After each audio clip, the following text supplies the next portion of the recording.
Welcome to forced vibration number 2. We're going to be looking at rotational unbalanced, one of my favorite forms of forced vibration. However, I can feel the energy in the room is a little low, so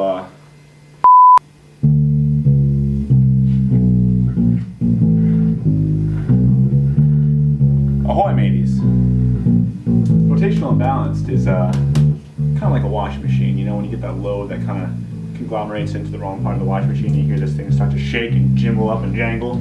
Well, that's what's going on here. You got the mass here, and you got an eccentric mass, which is essentially the unbalance, and it's offset by a radius we call E, which is the eccentricity. And what that does is it adds this forced vibration term to the applied force that ends up on the right side of the equation here. And this is really what we're going to be investigating. We're going to do this on a Sanderson machine. We're going to look at how we can actually characterize the system and investigate its properties. That's the best that you can cut. You can cut over there. I don't need anymore.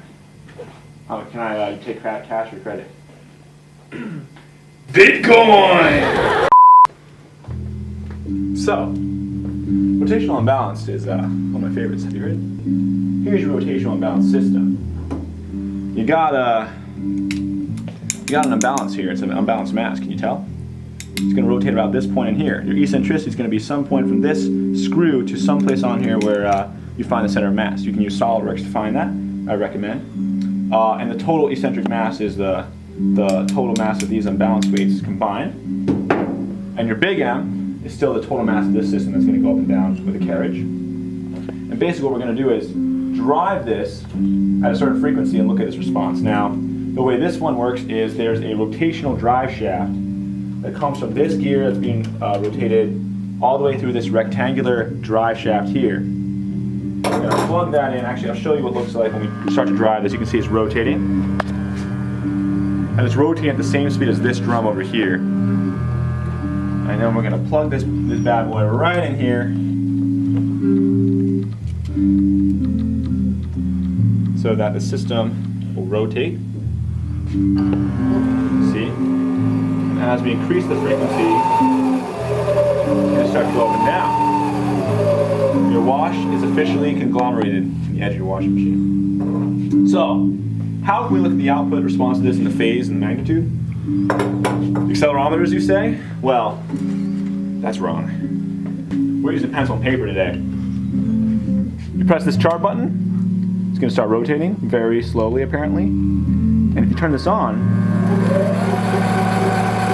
you can get the sinusoidal motion of the system in time. It's your amplitude. So if we turn this off, we could actually measure the amplitude of the system right here.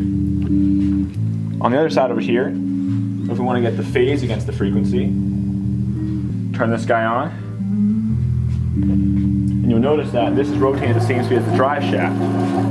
So, we let the pencil drop, something like that. What we'll get is, if you don't mess it up like I just did a little bit, you'll be able to look inside one of these sine waves, and if we do have multiple frequencies, we can get the phase. Over here, I'll show you.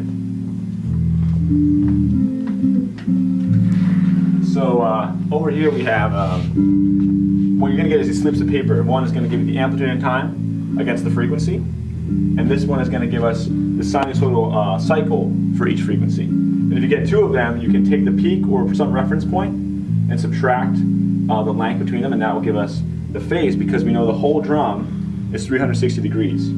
So if we measure the whole length of the paper, and we know that that's 360 degrees, and this might be like 10 inches or so, you know, whatever, and you know the length of this, that can give us the phase shift in degrees. So with these two, we have enough information to make a Bode plot and investigate the properties of our system. You understand that, bass man?